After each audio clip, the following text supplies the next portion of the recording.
Le FIP, c'est le Fonds pour l'insertion des personnes handicapées dans la fonction publique.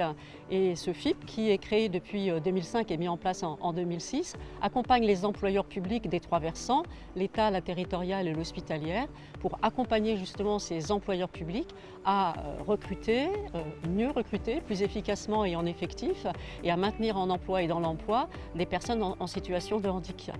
Donc ce fonds intervient aussi à la fois dans trois axes, le recrutement, je l'ai dit, le maintien dans l'emploi et en emploi, et puis la formation à la fois des personnes en situation de handicap et du collectif de travail. Le FIP intervient en compensation du handicap et c'est important de permettre aux personnes en situation de handicap de se retrouver en capacité d'assumer les missions professionnelles qui leur soient confiées, quel que soit le type de handicap, parce qu'on sait que le handicap est pluriel et le FIP intervient pour toutes sortes de handicaps et dans son accompagnement des employeurs publics.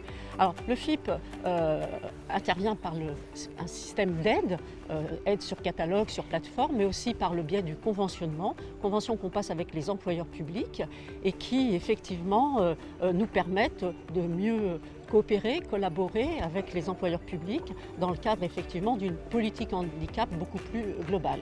Alors nous avons voté en 2022 un programme exceptionnel sur 4 axes.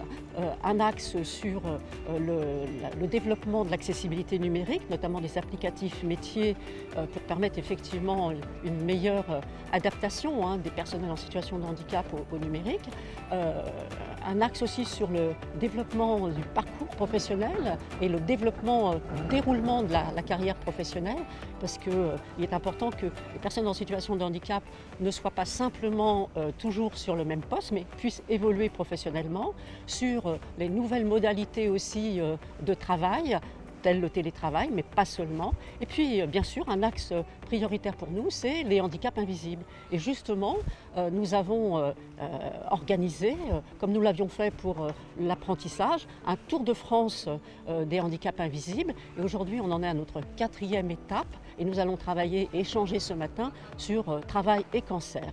Nous avions déjà, lors des 3 étapes précédentes, vu d'autres types de handicaps, puisque ce qui est important, c'est que des thématiques différentes, puisque les handicaps sont diversifiés, nous allons commencer effectivement cette journée par des tables rondes et des échanges, ce qui est important effectivement que ce Tour de France se réalise à la fois partout sur le territoire en métropole, mais aussi sur le territoire ultramarin. Donc nous avons encore, je crois, 14 étapes à venir, à la fois sur la fin 2023 et sur toute l'année 2024.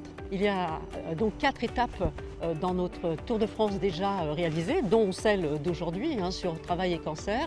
Mais nous avons auparavant échangé sur les troubles psychiques et l'emploi, sur les troubles du spectre autistique et puis sur les 10 récemment avant l'été.